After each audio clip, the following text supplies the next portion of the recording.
আল্লাহ রাব্বুল আলামিন বলেন, ইন্নাল্লাযীনা ইয়াতলুনা কিতাবাল্লাহ ওয়া আকামুস সালাতা ওয়া আনফাকু মিম্মা রাযাকনাহুম সিররাও ওয়া আলানিয়াতান ইয়ারজুনা তিজারাতান লান তাবুর। জোরে বলুন আল্লাহু আকবার। আল্লাহ রাব্বুল আলামিন বলেন, আল্লাহর কালামকে যারা সুন্দর করে তেলাওয়াত করবে, সুন্দর করে বুঝে শুনে যারা সুন্দর করে পড়বে, অর্থ সহ জানবে, এটা নিয়ে অনুসরণ করবে, এটা নিয়ে গবেষণা করবে, কিরাআত, তিলাওয়াত, দিরাসাত, তাদাব্বুর যারা করবে এবং কোরআনকে মেনে যে বান্দা ব্যক্তি, সমাজ, রাষ্ট্র পর্যন্ত এটাকে প্রতিষ্ঠার জন্য চেষ্টা করবে। নাম্বার 2 হলো নামাজ কায়েমের সংগ্রাম যারা করবে। নাম্বার 3 হলো যারা আমার খুশির জন্য গোপনে প্রকাশ্যে যারা আমার পথে দান করবে। এই 3টা কাজে আল্লাহ রাব্বুল আলামিন কসম খেয়ে বলছেন, তিজারাতান লা ইয়ানতাবুর, কখনো লস হবে না। জোরে করুন সুবহানাল্লাহ। কার কথা? আল্লাহ। কয় কাজ? 3 কাজ। বলেন কয় কাজ? কয় কাজ? কয় কাজ? 3 কাজ। এর মধ্যে মনে হয় নামাজ নাই। আছে। আসতে বলবেন না, আছে না নাই? নামাজ হচ্ছে দ্বীনের স্তম্ভ। আসসালাতু ইবাদুদ্দিন। দ্বীনের কি স্তম্ভ কি বলেন? নামাজ। কিন্তু আমার দেশের এই দ্বীনের যে স্তম্ভ নামাজটা মজবুত না নড়ভরে? আসতে মজবুত না নড়ভরে? তো নড়ভরে স্তম্ভ যদি হয় তাহলে কি নড়ভরে এই ভিত দিয়ে কি জান্নাত পাওয়া যাবে? যাবে না। নামাজ নাই, জাতি নামাজ পড়ে না। আমি কি আলোচনা চালাবো ভাই? কারো আপত্তি নাই তো? চাচা আপনি যান কোথায়? আসবাবপত্র আছে হয়তো 1 নম্বরে। কিছু কয়ও না, কিছু না। জি, আপনার ক্যামেরায় মনে হয় একটু দেখতে কষ্ট হচ্ছে না? এখন কি আর সমস্যা আছে? আর কোনো সমস্যা নাই তো? বলি আলহামদুলিল্লাহ। এখানে শুরু থেকে শুরু হয়েছিল জিহাদ, ক্যামেরা সরাও। যখন শুরু করি তখন ঠিক আছে তো নাকি? আপনি দেখছেন হাজার হাজার, আর ক্যামেরাগুলো দেখায় দেবে লক্ষ লক্ষ কোটি কোটি মানুষকে। আলহামদুলিল্লাহ। কোন তো এটার দরকার আছে কিনা? কি ঠিক কিনা বলেন? তো ঠিক থাকলো কই? এই যে ডিস্টার্ব করলো যে। এখন ঠিক আছে তো? সবাই চুপচাপ থাকেন।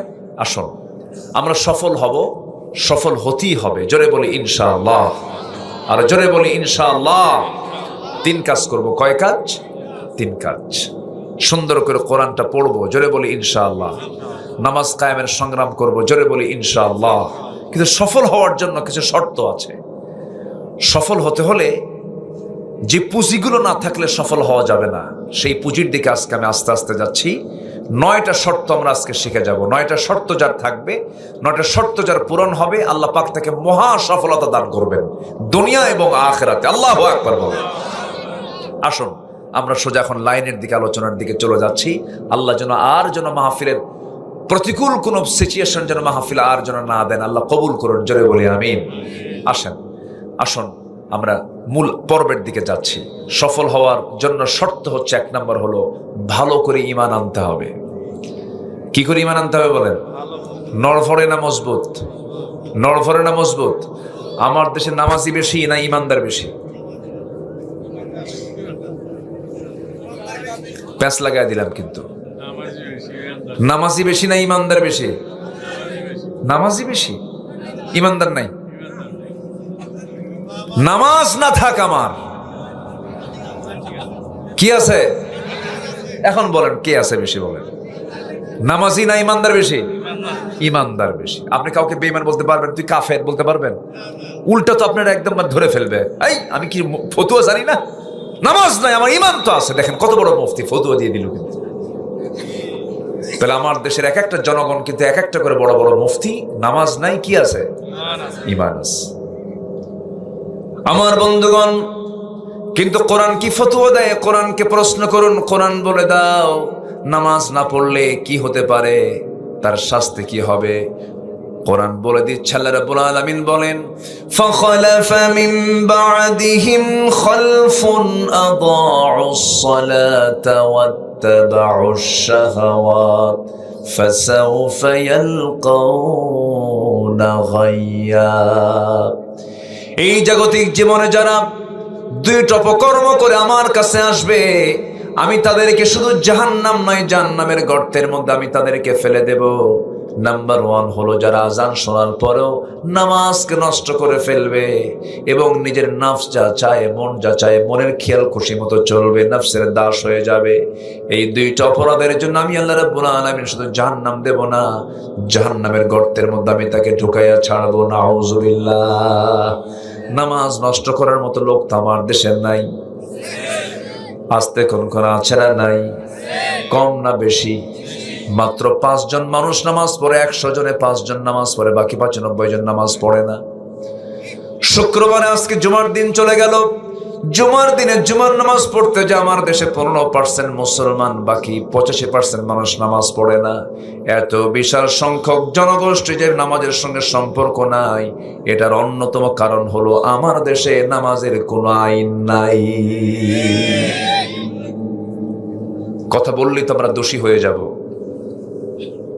আব্বা একটু দাঁড়াও তো, তুমি দাঁড়াও তো, একটু দাঁড়াও না, দাঁড়াও দাঁড়াও দাঁড়াও, হ্যাঁ দাঁড়াও, মোবাইল নাও, হাতে নাও, হাতে নাও, একটু ওইদিকে ক্যামেরা ধরো তো, ওইদিকে ধরো, একটু ক্যামেরা ধরো, হ্যাঁ ধরো ধরো। দেখছেন কত বড় সাংবাদিক? দেখেন সাংবাদিক, দেখছেন? এখন বসো আব্বা, লাইটটা তুমি অফ করো, লাইটটা অফ করো, চোখে লাইট মারলে অসুবিধা হয়। দেখছেন মোবাইলটা কার হাতে চলে গেছে? কত বড় সাংবাদিক দেখেন। সমাজ ধ্বংসের মূল হাতিয়ার কি এখন বলেন আপনারা? বলেন বলেন। ওই যে ওখানে যে লাগছে না, ওটাও কিন্তু মোবাইল। জানি তো আমরা কি প্রবলেম। আব্বা, আব্বা কই? আসে নাই? আপনি মোবাইল নিয়ে চলে আসছেন? কার এটা? হ্যাঁ, ওরে মামা কই? পাশে আছে? আচ্ছা ঠিক আছে। স্মার্টফোন, অসংখ্য যুবকের জীবন চলে গেছে কিন্তু স্মার্টফোনের কারণে। যায় নাই, যায় নাই, যায় নাই, যায় নাই। এগুলো হচ্ছে ইমান বিধ্বংসী কামান। এই এই এই স্মার্টফোন এখন ইমান বিধ্বংসী কামান। এটা কামান। গাঁজা, মদ, হেরোইন যত ক্ষতিকর, তার চেয়েও জীবন বিধ্বংসী ক্ষতিকর হচ্ছে এই স্মার্টফোন। শেষ করে দিচ্ছে সব, সব শেষ। কত লাইন, লাইন ধরতে হবে আল্লাহর লাইন। লাইন কয়টা বলেন? কয়টা লাইন? আর এখন লাইন দেখেন, Messenger, imo, Line, Viber, WhatsApp, TikTok, Instagram, Kurigram. কি কথা কি বুঝতেছেন আপনারা? কত লাইন, সারা রাত ধরে আকাম কুকাম করে বেড়ায়। বোরকা পরেন আপনি আর স্মার্টফোন চালায় পরপুরুষকে দেখেন, বোরকার দরকার নাই। কি ঠিক কিনা বলেন? কি দরকার? আগে গায়ের পর্দা না চোখের পর্দা? বলেন বলেন, কোন পর্দা আগে দরকার? কোন পর্দা? আজকের অনলাইনের দুনিয়া আগে চোখকে আগে পর্দা করতে হবে, তবেই জান্নাত জুটবে। আগে চোখ, আগে কি? চোখ। চোখের জেনা আছে না নাই?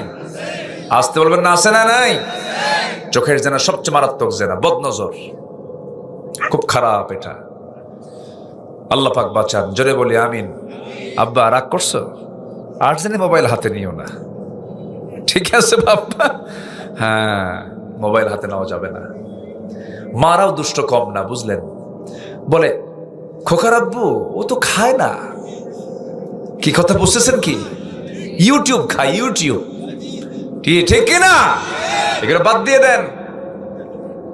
বইয়ের হাতে বাটাম সেট দিবেন, বাটাম সেট। বাটন বুঝলেন তো নাকি? বাটাম প্লাস বাটন, বাটন সেট দেন, বড় জোর থাকতে পারে। কত পরিবার যে ধ্বংস হলো মোবাইল নিয়ে। কার বউ কে নিয়ে শুয়ে থাকে তার হুঁশ নাই। আসতে কন কেন ভাই, আসতে কন কেন? এই মোবাইল। চুয়াডাঙ্গায় মাহফিল, খাইতে বসছে। আমাকে এক মুরব্বী এসে বলে, হুজুর আপনি দোয়া করেন। কার জন্য? আমার বড় মেয়ের জন্য। বিয়ে দিয়েছেন কোথায়? ঠাকুরগা। ঠাকুরগাতে বিয়ে দিলেন কেমনে আপনি? চুয়াডাঙ্গার মানুষ, খুলনা, ঠাকুরগা গেল কেমনে? হুজুর মোবাইল। দূরত্ব যতই হোক কাছে থাকুন, জ্বলে উঠুন আপন শক্তিতে। কি কথা কি বুঝতেছেন আপনারা? সব শেষ। এগুলো যোগাযোগ বাদ। কানেকশন কার সাথে? আসতে বলে কানেকশন কার সাথে হতে হবে? আল্লাহর সাথে। আল্লাহ কবুল করেন, জোরে বলি আমিন। এক নাম্বার শর্ত হচ্ছে ভালো করে ঈমান আনবো আমরা, জোরে বলি ইনশাআল্লাহ।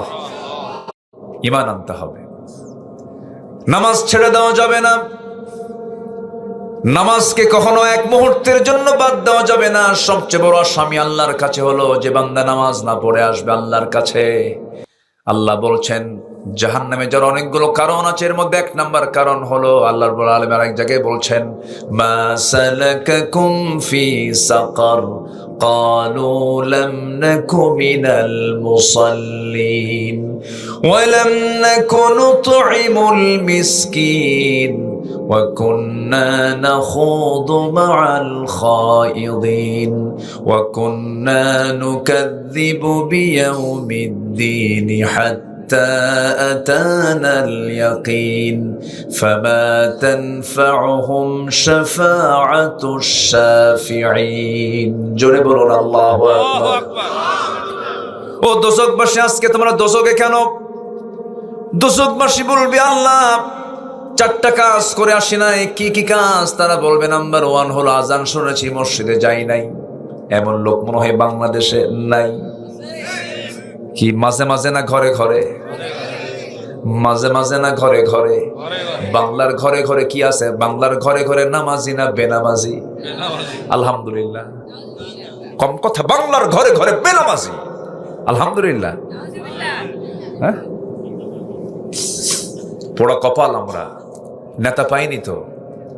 নেতা যদি পেতাম ভালো মতো, তাহলে জাতির সবাই নামাজি হয়ে যেত। জাতি হাতে হাতে নামাজ দেয়নি, হাতে হাতে বিড়ি দিছে। বিড়ি এদের নির্বাচন আসে দেয় বিড়ি, আসে না? আসে না?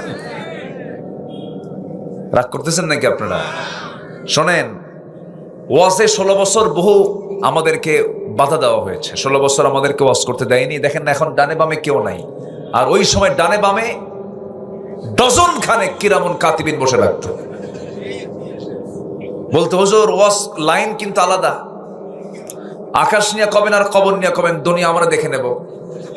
কি কথা কি বুঝতেছেন? এইগুলো বলতো ওরা। ওই সময় আর নাই। ওই সময়ের বাংলার জমিন আর আসতে দেব না আমরা। আসতে কোন করে জোরে বলুন, ঠিক কিনা? আসতে দেব না। মাহফিলে কথা বলতে দিত না। সেই দিন আমরা দেখতে চাই না।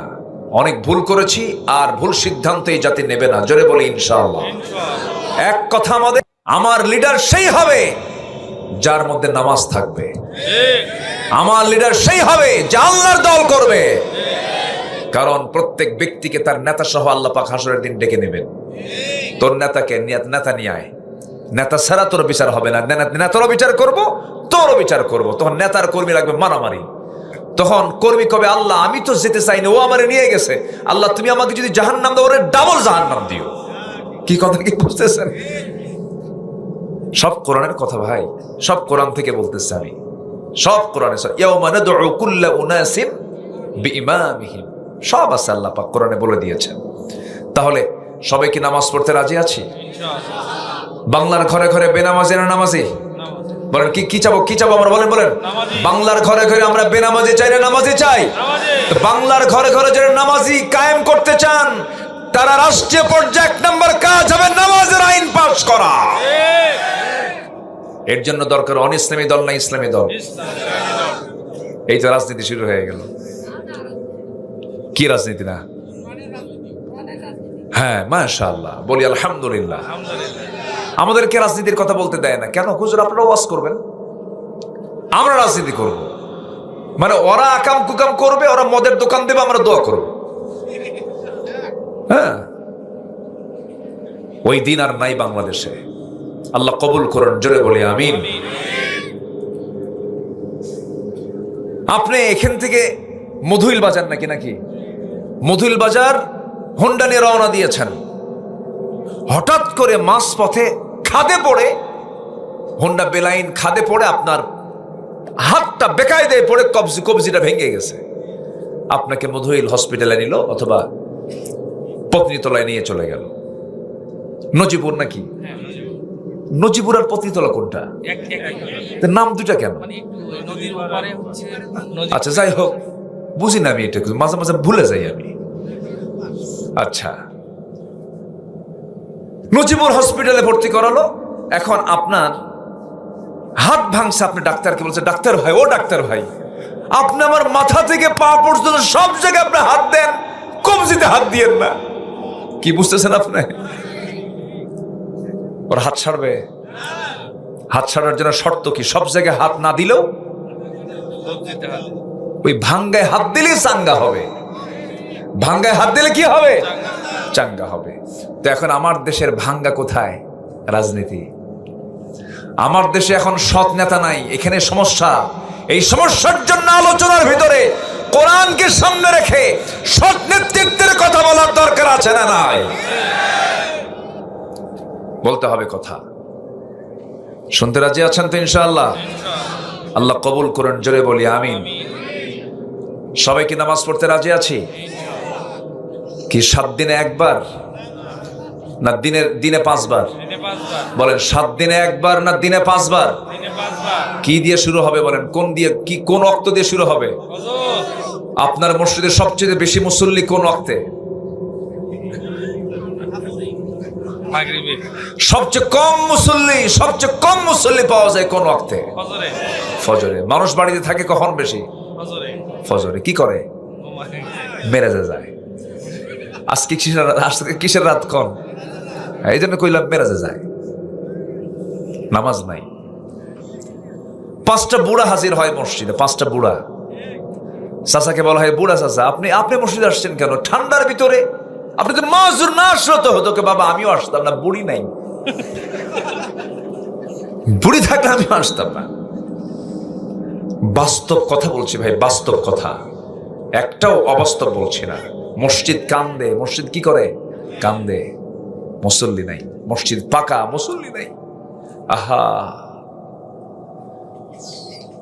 মসজিদ আছে, মুসল্লি নাই।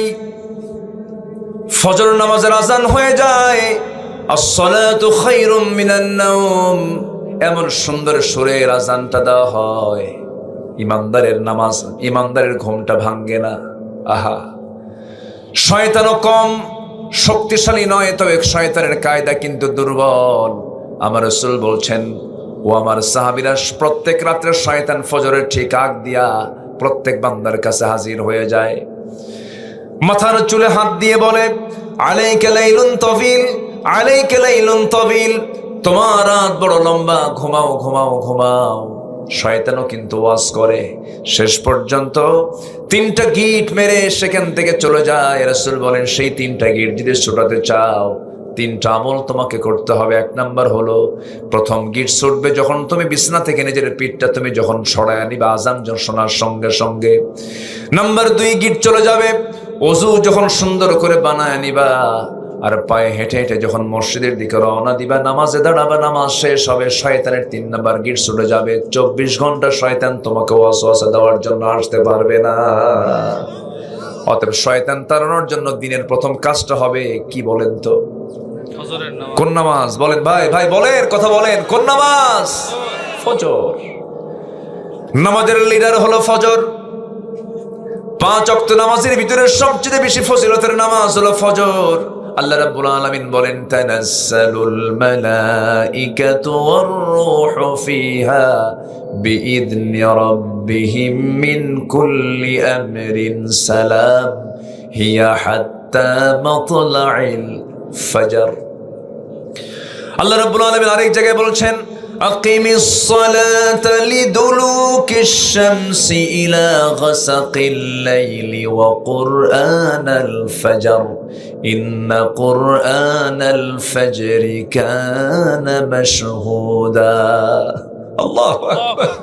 ومن الليل فتهجد به نافلة لك عسى أن يبعثك ربك مقاما محمودا।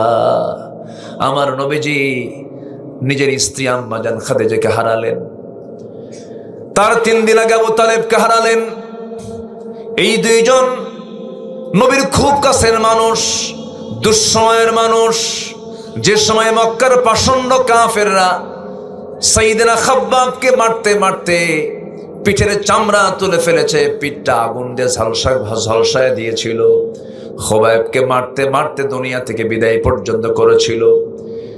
যে সময় ওই মক্কায় আমার নবীজি কালিমার আওয়াজ বুলন্দ করার দ্বারটার জন্য বড় কঠিন ছিল, আমার নবীজি সেজদায় যে রুকুতে চলে গেছেন, মাথার উপরে পিঠের উপরে উটের পচানোর ঘড়ি চাপায়া দিয়েছেন, রাসূল মুখ থুবড়ে পড়ে গেছেন। এমন অত্যাচার, এমন জুলুম, এমন নির্যাতনের সময় বাধার প্রাচীর হয়ে নবীর পক্ষ অবলম্বন করেছেন দুজন মানুষ, একজন নর একজন নারী, একজন চাচা আর একজন হচ্ছেন তার স্ত্রী। চাচা যদিও কাফের, আবু তালেব কিন্তু ভদ্র কাফের ছিলেন। এমনও তিনি রাসূলকে সেবা দিয়েছেন, বহু সাহাবী এমন সেবা দিতে পারে নাই, এমন সেবা আবু তালেব দিয়েছেন। আমার নবীজির ডান বাম সামনে পেছনে এমনকি জেলখানা পর্যন্ত খেটেছেন আমার নবীর জন্য। এত কিছু করার পর আবু জেল ঈমান আনতে পারে না। আবু জেল জান্নাতি না জাহান্নামী? জাহান্নামী, কারণ সবই ছিল কিন্তু কি ছিল না বলেন? ঈমান ছিল না। শর্ত হলো এক নাম্বার, সফল হওয়ার জন্য কি থাকতে হবে? ঈমান থাকতে হবে। সাইয়েদনা মুহাম্মদ সাল্লাল্লাহু আলাইহি ওয়াসাল্লাম যখন ঘরের মধ্যে ঢুকলেন, আমার নবীজি কত উদার ছিলেন। আমার নবীজি যে বাড়িতে থাকতেন সেই বাড়িতে কাফের চাচা আবু তালেব ছিলেন। দিন গ্রহণে কোনো জোর জবরদস্তি নেই, রাসূল কখনো জোরাজুরি করেন নাই। আবু তালেব হঠাৎ করে বিছানায় পড়ে গেছেন, বলছেন ভাতিজা মনে হয় বাঁচবো না, দুনিয়া থেকে বিদায় নেব আমি। আমার নবীজি আতঙ্কিত হয়ে গেলেন, আচমকা হয়ে গেলেন, পাশে বসলেন। চাচা কি বলেন? পাশে বসে বসে তার সেবা করছিলেন। ও চাচা, আপনি আমাকে ভাষা শিখিয়েছেন, কথা শিখিয়েছেন, আমার জন্য জেল কেটেছেন। চাচা কতদিন আপনি আমার সেবা করেছেন, চাচা কালেমাটা পড়েন।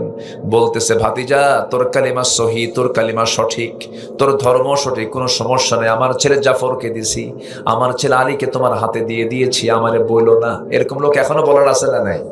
আসতে বলবেন না, আছে না নাই?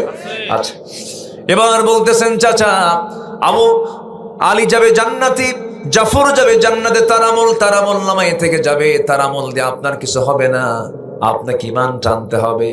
আবু তালেব বারবার বলছে ভাতিজা মুহাম্মদ আমাকে জোরাজুরি করো না। আমার নবীজি মাথা থেকে পা পর্যন্ত হাতের ছোঁয়া লাগায় দিলেন, টিপে টিপে দিলেন, সুন্দর করে বারবার তাকে আলতো করে মুছায় দিচ্ছেন। চাচা আপনার আপনার কপাল ঘেমে যাচ্ছে, আপনি মারা যাবেন, কালিমাটা পড়েন। অর্ধেক কালিমা পড়েন, লা ইলাহা, এতটুকুন পড়লেও হবে। কিন্তু আবু তালেব বলে ফেললো, শেষ পর্যন্ত বলে ফেললেন ভাতিজা মুহাম্মদ আমার বাপদাদার ধর্ম আমি ছাড়তে পারবো না। এরকম লোক এখনো আছে না নাই? আমার বাপদাদা চোর, আমিও চোর। তোমার এই চর্মচক্ষু দিয়ে তুমি আমাকে কখনো দেখতে পাবে না। তুমি নবী হলে কি হবে, তোমার সেই পাওয়ারটা এখন দুনিয়াতে দেওয়া হয় নাই। সকল বান্দা জান্নাতের মধ্যে আমাকে পূর্ণিমা রাতের চাঁদের চেয়েও স্পষ্ট ভাবে আমাকে দেখতে পাবে জান্নাতের ভিতরে। সুবহানাল্লাহ। আল্লাহকে দেখার জন্য একটা এক্সট্রা শক্তিশালী পাওয়ারের চোখের দরকার আছে না নাই? সেই চোখ কি দুনিয়াতে আছে আমাদের? না। সূর্যই দেখতে পারেন, দেখেন 1 ঘন্টা সূর্য দেখেন, পারবেন? তার সূর্যই দেখতে পারি না, আমি আল্লাহকে দেখবো কেমনে? আল্লাহকে দেখার মতো সেই যোগ্যতা জান্নাত আল্লাহ পাক সব বান্দাকে দিয়ে দিবেন। আল্লাহ বলছেন বান্দা আমার সঙ্গে তোমার সাক্ষাৎ হবে, লেখা হবে, লেখা। সূরা কাহফের শেষ আয়াত আল্লাহ রাব্বুল আলামিন বলেন ফামান কানা ইয়ারজু লিকা রাব্বিহি ফালইআমাল আমালান সালিহান ওয়ালা ইউশরিক বিইবাদাতি রাব্বিহি আহাদা। জোরে বলুন আল্লাহু আকবার।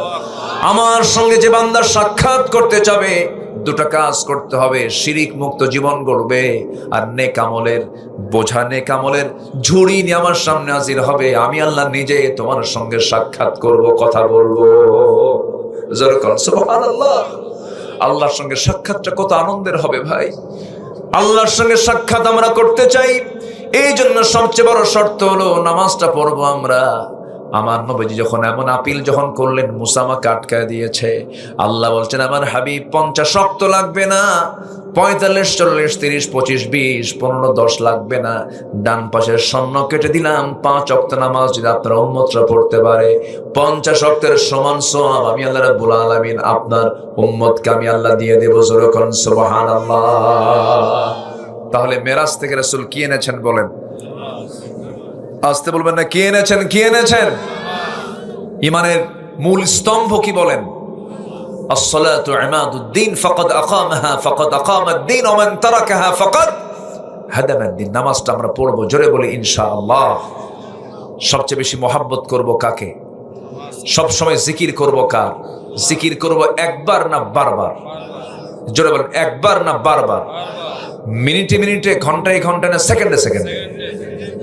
আল্লাহ পাক আমাকে দেখেন কি মিনিটে মিনিটে, ঘন্টায় ঘন্টায়, দিনে দিনে, না শ্বাস প্রশ্বাসে? তাহলে আমার আল্লাহ শ্বাস প্রশ্বাসে দেখেন, আমারও শ্বাস প্রশ্বাসে আমার আল্লাহর নামের জিকির করতে হবে। জোরে বলেন সুবহানাল্লাহ। কিছু সময় দিচ্ছেন তো আমাকে? কেবল এক পয়েন্টের আলোচনা চলতেছে, আরো কিন্তু 9টা আছে। কোনো সমস্যা নাই তো? নুরু ওয়াজ কিন্তু শুরু কেবল। মাশাআল্লাহ, আপনারা এমন গায়ের মানুষ যে গায়ের মানুষ কখনো পুরাতন হয় না। নও গা, নতুন গা, কোনোদিন পুরাতন গা হলো না, তাই না? আপনারা চির নতুন। আল্লাহ আপনাদেরকে জান্নাতেও চির নতুন রাখুন। জোরে বলি আল্লাহুম্মা আমিন। জান্নাতে কোনো পুরাতন কিছু আছে নাকি? দুনিয়াতে সব পুরাতন হয়ে যায়, দাড়ি পাকে, বুড়া হয়, দাঁত থাকে না, চোখে দেখে না, সব শেষ হয়ে যায়। কিন্তু জান্নাতে বুড়াও হবে না, দাঁতও পড়বে না, যৌবনও যাবে না, ডাবল ডাবল যৌবন বাড়বে খালি জান্নাতের মধু পান করলে পরে। আল্লাহু আকবার বলে। বিড়ি যেন খান না। কি কথা কি বুঝতেছেন আপনারা? জান্নাতের খাবার খেতে হলে দুনিয়ার বদভ্যাস ছাড়তে হবে, হারাম ছাড়তে হবে, নেশা ছাড়তে হবে, মদ ছাড়তে হবে, সুদ ছাড়তে হবে। সবাই রাজি আছেন তো? হ্যাঁ, কারণ আপনি যদি নেশা করেন, নেশার একটা সিগন্যাল ব্লাডে আসে না নাই? বলেন, ব্লাডে আসে না? তাহলে দুনিয়াতেই যদি সিগন্যাল থাকে, আপনি নেশা করছেন, ব্লাড সিগন্যাল দিচ্ছে এটা নেশা কর, তা আপনি নেশা করে যাবেন, ওই জান্নাতে যাওয়ার আগে আগে চেক করা হবে, দেখতো এর চেক কর, সিগন্যাল টিগন্যাল আছে নাকি, তখন বলবে এই তো নেশা কর। কি কথা কি বুঝতেছেন আপনারা? ধরা খাবেন, এগুলো করা যাবে না। ইমানদার সবকিছু করতে পারে না। ইমানদার একটা নীতি নিয়ে চলে, একটা আইন নিয়ে চলে, একটা বিধান নিয়ে চলে। আল্লাহ কবুল করেন, জোরে বলি আমিন। সামনে আসতেছে আবার লাইলাতুম মিন নিসফি শাবান, আসতেছে না? আসতেছে কিনা বলেন? খালি বরকত বরকত আসতেছে। এই যে মেরাজ একটা মেসেজ দিয়ে যাচ্ছে, আবার শাবানের মধ্যরাত্রি এটা একটা মেসেজ দিয়ে যাচ্ছে, আবার আসতেছে হলো আল্লাহুম্মা বারিক লানা ফি রজব ওয়া শাবান ওয়া বাল্লিগনা রমাদান। আল্লাহ আমাদের রমজান পর্যন্ত হায়াত বাড়ায় দাও। জোরে বলি আমিন। আরো জোরে আমিন, আরো জোরে আমিন। জিকির হবে কার? একবার না বারবার? মিনিট মিনিট না সেকেন্ড সেকেন্ড? মুখের জিকির করলে আল্লাহ সবচেয়ে বেশি খুশি হন, আল্লাহর নাম নিলে আল্লাহ সবচেয়ে বেশি খুশি হন। এই চোখ কে দিয়েছেন? চোখটা শুকনা না ভেজা? আসতে কয়, চোখটা শুকনা না ভেজা? চোখের কপালটা ভেজা না শুকনা? শুকনা। চোখের পাপড়ির নিচে শুকনা ভিজা? শুকনা। তাহলে চোখের ভিতরটা কে করে দিয়েছেন? আপনি পানি ঢালেন? কে পানি ঢালে? কোথায়? কোন দিক দিয়া? কি কথা কি বুঝতেছেন আপনারা? চিন্তা তো করি না আমরা। চোখের নিচে আল্লাহ রাব্বুল আলামিন, পেছনে আল্লাহ রাব্বুল আলামিন মেশিন দিয়েছেন।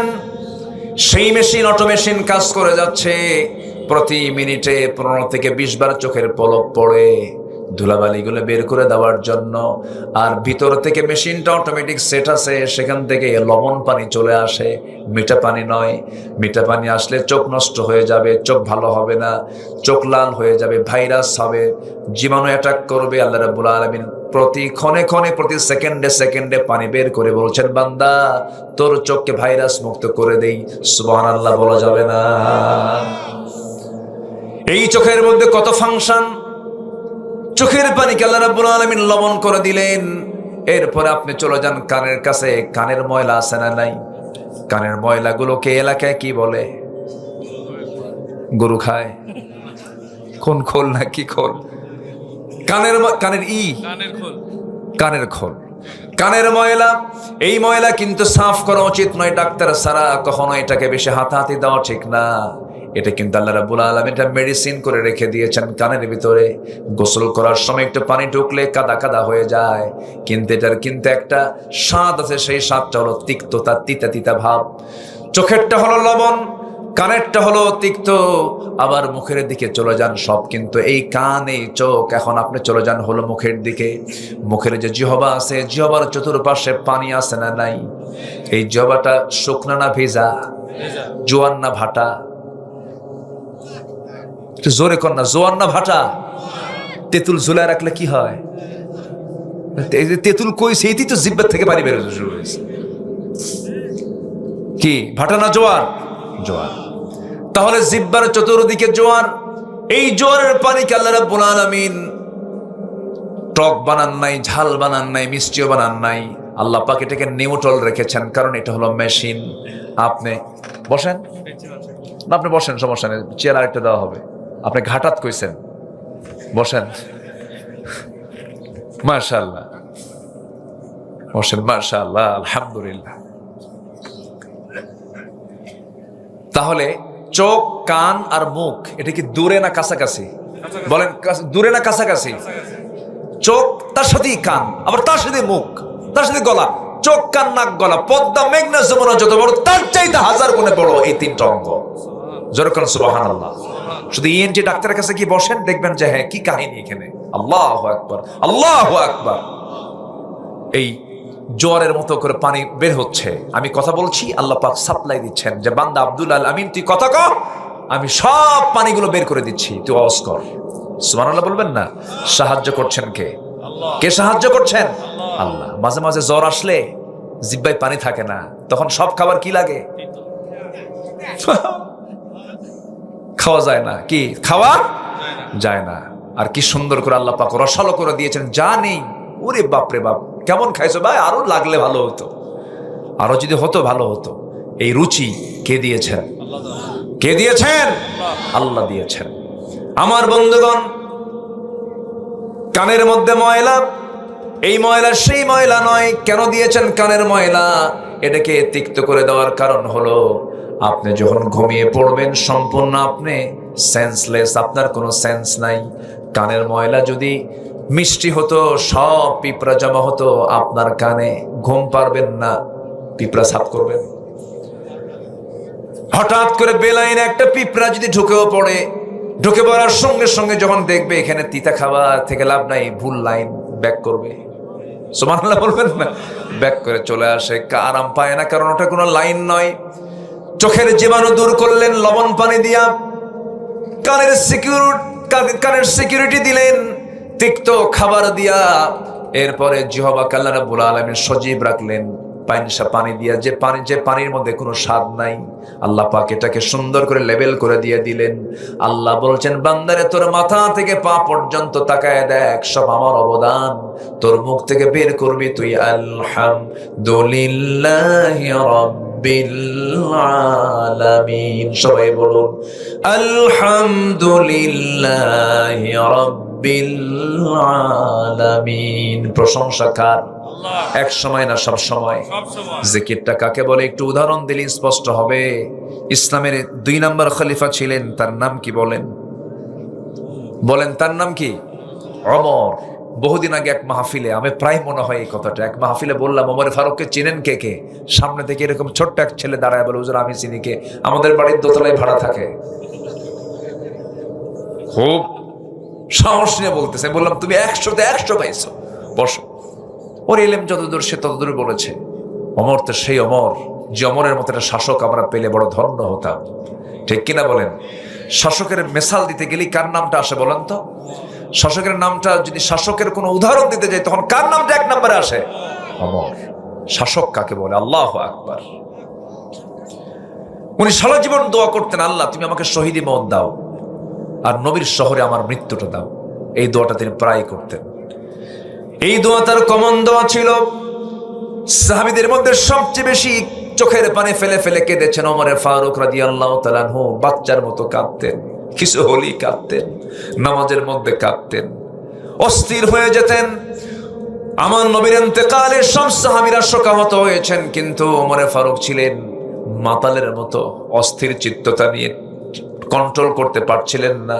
তরবারি বের করে বলছেন, যে ব্যক্তি বলবে রাসূল নাই, তার কল্লা আমি কেটে ফেলবো। ওমরে ফারুক খুব আবেগ আপ্লুত ছিলেন, দিলটা খুব নরম ছিল, কিন্তু রাগটা একটু বেশি ছিল।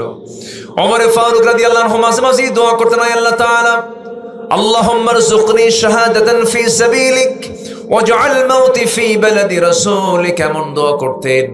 কিন্তু দোয়াটা ছিল সেই সময়ের প্রেক্ষাপটে সম্পূর্ণ উল্টা। বদর হয়ে গেছে, উহুদ হয়ে গেছে, খন্দক হয়ে গেছে, হুনাইন হয়ে গেছে, মুতা হয়ে গেছে। যুদ্ধ আর মদিনার পাশাপাশি লাগার সম্ভাবনা, কারণ তিহামা অঞ্চল পর্যন্ত ইসলাম পৌঁছে গেছে। এখন দেশ বিজয় হবে, মহাদেশ বিজয় হবে, সমুদ্র পারে গিয়ে ইসলামের প্রচার করতে হবে। মদিনায় কোনো যুদ্ধ হওয়ার কোনো সম্ভাবনা নাই। কিন্তু তিনি এমন দোয়া করলেন, কিন্তু আল্লাহ পাক তার এই দোয়াটাও সঙ্গে সঙ্গে কবুল করে নিয়েছেন। মৃত্যুর দিনে তিনি কি করলেন? মসজিদে চলে গেলেন। মসজিদে গিয়ে তিনি শুধু শাসক ছিলেন না, তিনি একজন ইমামও ছিলেন। একজন আদর্শ রাষ্ট্রের বৈশিষ্ট্য হলো সে রাষ্ট্রের রাষ্ট্রনায়ক, শাসক যিনি হবেন তিনি ইমামও হবেন, রাষ্ট্রনায়ক হবেন। দুই ব্যক্তি না এক ব্যক্তি হবেন, এক ব্যক্তি হবেন। আমরা এমন দৃশ্য বাংলার জমিনে দেখতে চাই। জোরে বলি ইনশাআল্লাহ, আর জোরে বলি ইনশাআল্লাহ। যেদিন আপনি বাংলার ভূখণ্ডে দেখতে পাবেন যে যিনি শাসক তিনি ইমাম, সেই দিন থেকে বুঝতে পারবেন যে এই দেশে আদালত কায়েম হয়েছে। আমার বন্ধুগণ, একটা দেশ ভালো করার জন্য দুটো জিনিস দরকার, সুন্দর মানুষ দরকার আর সুন্দর আইন দরকার। সুন্দর মানুষ দরকার, কি? সুন্দর আইন দরকার। ওমর ফারুক রাদিয়াল্লাহু তাআলা আনহু করলেন কি? এই দোয়াটা করেছেন, প্রায় দোয়া করতেন। মৃত্যুর দিন ফজরের সময় তিনি মসজিদে নববীতে ঢুকলেন, নামাজ পড়াবেন। মুসল্লায় দাঁড়িয়েছেন, নামাজ শুরু হয়ে গেছে।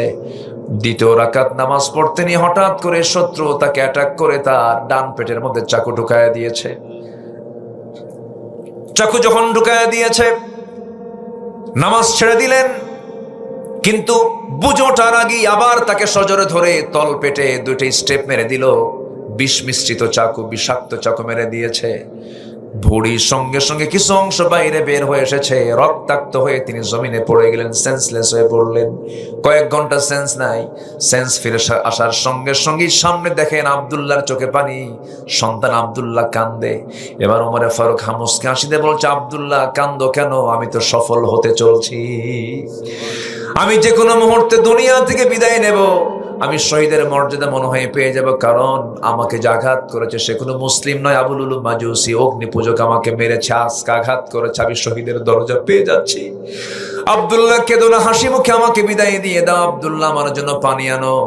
এক গ্লাস পানি যখন তার সামনে দেওয়া হলো, তিনি বলছেন, আব্দুল্লাহ পান করার জন্য পানি চাই নাই, ওযুর পানি দাও, ফজর নামাজ তো আমার এখনো হয় নাই।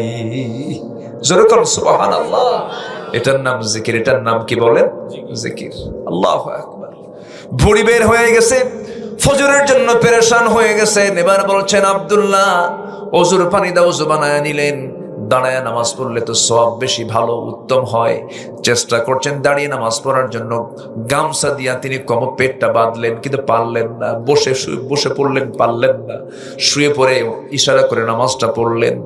রক্তগুলো গড়ে গড়ে সব শেষ হয়ে যাচ্ছে, জীবন প্রদীপ নিভে যাবে। এমন সময় আব্দুল্লাহকে ডাক দিয়ে বলছে, আব্দুল্লাহ কাছে আয় রে, কান্দিস কেন? মুখের চোখের পানিগুলো মুছে মুছে দিয়ে বলে, আব্দুল্লাহ তুই চক্ষু শীতল করে আমার সন্তান আমার জন্য দোয়া কর, আমি যেন শহীদের দরজা পেয়ে যাই। আব্দুল্লাহ বলছে, আব্বা ডাক্তার নিয়ে আসছি। ডাক্তার সামনে বসে গেছে। ডাক্তার কি করবা করো। এক গ্লাস দুধ দেওয়া হলো, আপনি দুধ পান করুন আমিরুল মুমিনিন। এক গ্লাস দুধ যখন পান করতে নিয়েছেন, দুধ পান করে ঠিকই করেছেন, স্টমাকে গেছে, কিন্তু স্টমাকে দুধটা থাকলো না, নারী ফুটো হয়ে গেছে, ভুঁড়ি থেকে বের হয়ে যাচ্ছে। ডাক্তার কান্না আটকাতে না পেরে হাউমা করে কেঁদে বলছে, আমরা আমিরুল মুমিনিন কার পাবো না, তিনি দুনিয়া থেকে বিদায় নিবেন। এবার ওমরে ফারুক বলছেন, ও ডাক্তার তুমি আমাকে এমন কথা বলছো, আমি তো খুশি হয়েছে, আমি দুনিয়া থেকে বিদায় হব, কারণ নাকের মধ্যে জান্নাতের ঘ্রাণ পেতেছি। আমি দুনিয়া থেকে বিদায় নেব, আমাকে বিদায় দিয়ে দেবে তোমরা কিছুক্ষণের মধ্যে, আমি আশা করি। ও ডাক্তারে তুমি চলে যাও। ডাক্তার চলে যাচ্ছিল, সেই সময় তিনি লক্ষ্য করে দেখেন তার পাজামার কাপড়টা গিরার নিচে। আস্তে করে বলছেন, ও ডাক্তার এই দিকে আসো, তুমি কই হাদিসটা পড়ো নাই, যার পাজামার কাপড় গিরার নিচে থাকবে লা ইয়ামুদুল্লাহ ইয়াউমাল কিয়ামা, ওই বান্দার দিকে আল্লাহ কখনো নজর দেবেন না, তাকাবেন না। তাদের পাজামার কাপড় ঠিক করো। চিন্তা করুন, অন্তিম সময়ও তিনি দাওয়াতের কাজ দিতে ভুল করেন নাই। আল্লাহু আকবার বলেন। দাওয়াতি কাজে তিনি দাওয়াতি কাজ করতে তিনি চুল পরিমাণ তিনি ভুল করেন না। এটাই হলো জিকির। সব সময় সবাইকে ভুলে গেল, যাকে ভোলা যাবে না, যার পথ ভোলা যাবে না, তিনি চিল্লায় বলুন, কে কে কে কে? আল্লাহ। আমরা আল্লাহকে ভুলবো না, জোরে বলি ইনশাআল্লাহ। আল্লাহ কবুল করুন, জোরে বলি আমিন। এবার আব্দুল্লাহকে ডাক দিয়ে বলছেন, আব্দুল্লাহ আমার শেষ একটা ইচ্ছা, আমার বন্ধু প্রথম খলিফা তিনি 2 বছর আগে ইন্তেকাল করলেন, আমি তাকে নিজ হাতে নবীর কবরের পাশে শোয়া দিলাম। আমার বড় লোভ হয়, আমি যদি আমার নবীর পাশে ঘুমাতে পারতাম, যে ব্যবস্থা করে দাও। আব্দুল্লাহ বলছেন, আব্বাজান কি করতে হবে বলেন? ওই জায়গা তো আমার না আব্দুল্লাহ, ওই জায়গার মালিকানা হলো খাদিজা আয়েশা সিদ্দিকা রাদিয়াল্লাহু আনহা, তার কাছে যাও। উম্মাতুল মুমিনিন চলে যাও, উম্মুল মুমিনিনের কাছে চলে যাও।